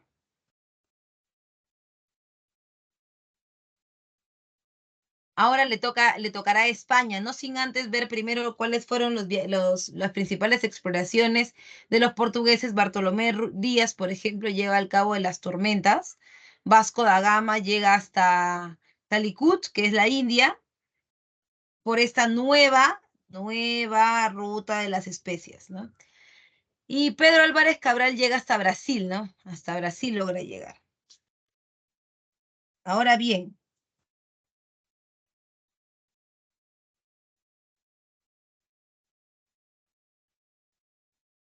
en las principales colonias de Portugal tienes a Brasil, en América, en África, Senegal y el Congo, que es el Congo donde más vienen los esclavos. En Asia, Osmut, Celián, Calicut y el Macao. Y luego vienen las exploraciones españolas. Los españoles, recuerda, toman la batuta de la mano de quién, de la mano del mismísimo Cristóbal Colón, ¿no? Y Cristóbal Colón, pues, genera algo bien interesante, ¿no? Y eso interesante es que él le da la contra prácticamente a la Iglesia Católica, ¿no? Y se ríen de ellos y le dicen, ¿sabes qué? Eso de que la tierra es plana, ese es mentira, ese es mentira. Lo que tenemos que hacer, reinita, porque cuando termine la guerra de conquista y gane España, España quiere nuevos territorios. Y Cristóbal Colón le dije, sí, yo puedo ir a la India navegando. O sea, pero Cristóbal, ¿cómo vas a ir si por acá ya fueron los portugueses? Por acá no se puede pasar, por acá tampoco se puede pasar. ¿Por dónde vas a ir tú? No te preocupes, reinita, yo te prometo ir a Oriente, o sea, llegar a la India y a la China por Occidente. ¿Cómo así? Me doy la vuelta, pues, reinita. Así llego y nadie se va a dar cuenta, pero se suponía que esto estaba así, ¿no? Estaba cerrado acá y no se conocía América. Entonces él pensaba que si se daba la vuelta, llegaba directamente a Asia. Eso era lo que él pensaba. Y su razonamiento no está tan mal, ¿no? Pero van a haber cositas, ¿no? Cositas ahí que van a saltar, ¿no? Y lo siguiente es ver cómo eso va a afectar, ¿no? Cómo eso va a afectar. Cristóbal Colón entonces busca llegar a la India navegando por Occidente, pero no lo logra porque al final no llega a la India, llega a América, aunque claro, él nunca se enteró, eh, porque él se murió pensando que él había llegado a la India. Y es más, cuando él llegó, ¿sabes por qué pensó eso? Porque cuando él llegó, todo se parecía, hasta tú te parecías. Es más, por eso te dijo, India, indio, India, indio. No lo hizo él con la intención, con la idea de hacerlo de manera peyorativa. Él pensó que tú eras de la India. Claro que sí. Él pensó que tú eras de la India.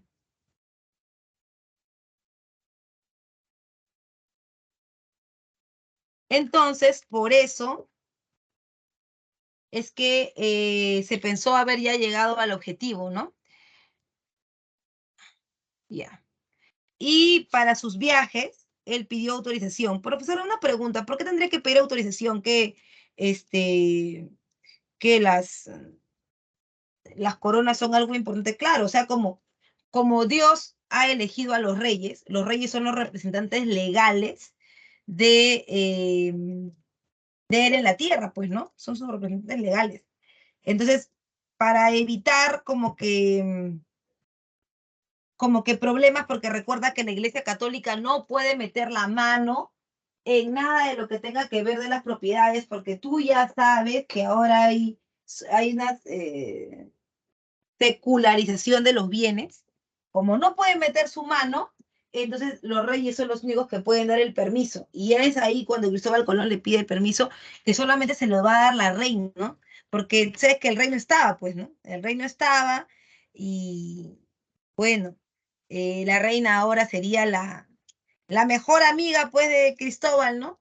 Y la que va a creer en él también para hacer estos viajes de circunnavegación, bueno, de exploración, porque la circunnavegación es después.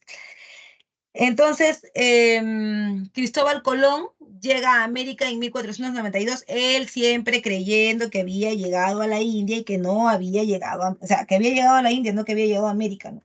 Eso lo vamos a saber nosotros ya después lo vamos a saber. Entonces, llega en 1492 y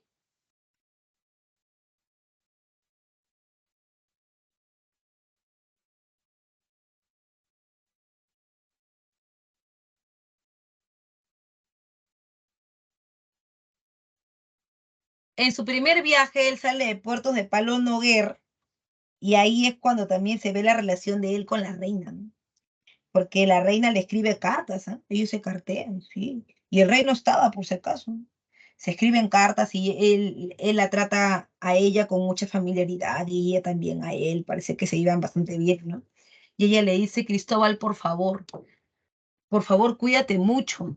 Recuerda mirar bien qué hay acá, porque como de claro habían estado los turcos tienen un color oscuro, color como marrón oscuro que le llaman color moro. Entonces, no te preocupes, reinita, tú estás conmigo, estás con Dios. Y ella le dijo, por favor, Cristóbal, mira bien en el puerto, no vaya a ser que hayan moros en la costa, ¿no? Y de ahí viene esa frase que tú, cuando quieres ver que hay algún obstáculo, que no hayan moros en la costa, ¿no?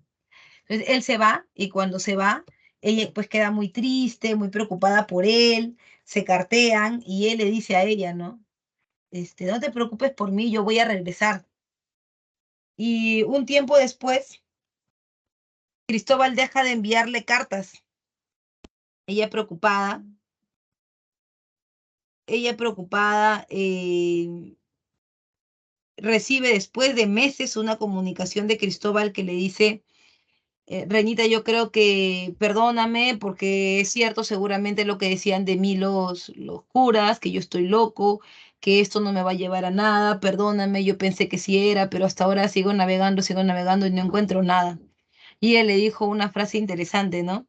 Que creo que a muchos, muchos deberíamos repetírnosla, ¿no? Dice, ella le dice a él, ¿no? Cristóbal, por favor, yo he confiado y siempre confiaré en ti. Yo creí en tu proyecto porque tú, porque tú supiste, argumentar bien el proyecto. Es más, Cristóbal, por favor, recuerda, no hay fruta que no madure, ni historia que no se cuente. En algún momento tú vas a lograr llegar a la India y estaremos aquí hablando ya no de un viaje de exploración, sino de un viaje de, de anexión de territorio, ¿no? Entonces ella y él tenían una buena relación, él sale de Puerto de Palos Noguer y hacia Islas Canarias, de ahí hacia Bahamas, pasa por Cuba, llega a la isla de la Española para finalmente, después de todo este recorrido, regresar por Lisboa, o sea, por Portugal, ¿no? En cuanto a las principales colonias, tienes América, en América tienes Florida, Nueva España que es México, Perú, Cabo Verde y Túnez en África y en Asia Filipinas. Ahora que Cristóbal Colón ha descubierto América y que cuando muere se dan cuenta que es otro continente, entonces da el momento para poder hacer un mapa de todo el mundo, ¿no? Por eso se va a dar la circunnavegación, o sea, la vuelta a la Tierra, ¿no? Y eso lo inicia Fernando de Magallanes y lo termina Juan Sebastián Elcano. Profesora, ¿y con esto qué se puede hacer? Ah, ya, con este nuevo mapa de todo el mundo que ya está completo, ahí se va a delimitar qué territorios le tocan a España y qué territorios le tocan a Portugal. A España le tocarían los territorios que tú ves de amarillo y a Portugal los territorios que tú ves de morado. ¿Eso cómo se determina? En el Tratado de Tordesillas. En Tordesillas, 370 leguas occidente para España y 370 leguas oriente para Portugal. Por eso, si tú te das cuenta, en América solamente hay dos espacios que son de Portugal. Este que está acá arriba, ¿no? Y este que está acá en la esquinita, ¿no? Que lo ha agarrado en la esquinita que es Brasil y que por eso ellas hablan portugués en este lugar. En cuanto a consecuencias, recuerda, tienes la nueva ruta comercial por el Atlántico. Profe, ¿por qué es una ruta comercial por el Atlántico? Porque recuerda que salen de acá y llegan así, ¿no? Llegan así. Toda la ruta viene por el Océano Atlántico. En sociales aparece la burguesía comercial consolidada. El mestizaje, porque la mayoría de españoles viene sin familia, viene acá a conquistar y en el camino hace mestizaje. Y también la crisis demográfica en América por las epidemias, ¿no? Sobre todo en América del Sur, porque los españoles, además de venir con sus tradiciones, su lengua y todo lo que tú quieras, también vienen con enfermedades que no son conocidas acá, como nos pasó con el COVID, ¿no? Que aquí en China, pues la gente conocía la enfermedad, pero aquí no, entonces nos mató en una primera generación, arrasó con mucha gente. Así también pasó eh, en América, pero se tomó mucho en cuenta que la mano de obra indígena había decaído demasiado. Entonces la idea era em, controlar la mano de obra indígena, cuidarla, y por eso a los indígenas los mandaron a trabajar las minas de la sierra y se trajeron, como ves en la imagen, negros, ¿no? Se trajeron negros esclavos para que fueran mano de obra, ¿dónde? Para que fueran mano de obra en la costa. Y por otro lado, también en culturales se expandió la cultura y la civilización europea occidental a través de la religión y el idioma, ¿no? Ahora bien, profesor, una pregunta. ¿Y en ese momento seguía gobernando Fernando e Isabel? La respuesta es no. El momento en el que ya se han expandido, ya son dueños de territorios, ya Fernando e Isabel no gobiernan. El que gobierna es Carlos I de España, o primero de Alemania o quinto de España. Carlos es un rey absoluto. ¿Qué significa ser un rey absoluto? Es un nuevo sistema de gobierno dentro de la configuración de los estados modernos. El absolutismo es el sistema por el cual el rey es dueño del poder ejecutivo, legislativo y judicial. Todos los poderes recaen en la mano de una sola persona y esta es el rey. ¿Por qué ocurre el absolutismo? ¿Por qué no se quedan como reyes autoritarios? Porque hay una ruina de la nobleza feudal. Los nobles que apoyaban antes a los reyes absolutos ya no tienen dinero, ¿no? Y ahora van a ser los consejeros del rey y van a vivir de este rey absoluto. En características se somete a la nobleza ahora ya no van a ser independientes, sino van a ser las cortes que aconsejen al rey. Y por supuesto hay una expansión de la burocracia, porque el rey tiene tantos territorios que ya no puede controlarlos solo. Y así manda al virrey, al oidor y todos ellos que son trabajadores del Estado, generan lo que se conoce como la burocracia estatal. En cuanto a principios, hay tres principios. Uno es el centralismo, todos los poderes en la presencia de una sola persona, poder ejecutivo, legislativo y judicial. El providencialismo, que Dios a través del Papa ha tocado y ha elegido al rey y a toda su familia para que gobiernen. Quiere decir que solo alguien que tenga un poder sobre el de Dios podría oponerse a esto. Por eso los reyes del absolutismo son tan poderosos, ¿no? Y el regalismo, que dice que el poder del rey está sobre el poder de cualquier otro aquí en la tierra, ¿no? Y finalmente están los teóricos que justifican el poder del rey, como Jacques Bosset, que dice que el rey posee origen divino y por eso nadie lo puede voltear. Y alguien que tú conoces, Thomas Hobbes, que en el Leviatán plantea que todos los hombres son malos por naturaleza. Y como son malos, pelean entre ellos. Para que eso no se convierta en un caos, necesitamos justificadamente a un rey que nos gobierne, un monarca fuerte. Y en cuanto a la monarquía española, recuerda, están los reyes Carlos I y Felipe II, que son los Austrias mayores, o sea, los que tienen el periodo de auge, el periodo de esplendor de España, mientras que Carlos conquista a los aztecas y a los incas. Felipe II lleva a cabo la victoria sobre los turcos en la batalla de Lepanto, liberando por fin a la península de ellos, ¿no? Y en cuanto a la monarquía francesa, está la Guerra de los 30 años, que esta guerra consolidó la hegemonía francesa, volvió a los franceses los más de powers en Europa, y a Luis XIV, que lo determinan como el Rey Sol, porque Luis tenía un asesor que era Jean-Baptiste Molière, que era su literato, y Jean-Baptiste Lully, que era su coreógrafo de teatro, ¿no? Entonces, él se veía a sí mismo como el sol, se vestía de dorado y se ponía así sus rayitos, ¿no? Y alrededor de él todos los nobles, así eran los planetas, ¿no? Y giraban alrededor de él, ¿no es cierto? Él era el centro de todo. Lo llamaban el Rey Sol. Tenía esa alegoría, ¿no? De que él era el centro de todas las cosas. Y también está la política mercantilista, que significa que hay una acumulación de metales y piedras preciosas para mantener una economía equilibrada. En Francia se llama este mercantilismo colbertismo, por su ministro de Hacienda, y en España se llama bullonismo, por su ministro de Hacienda también.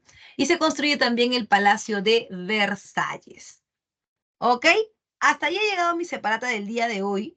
Te voy a poner las claves, te voy a dejar las claves y no sé si tienes alguna consulta, alguna pregunta sobre esto.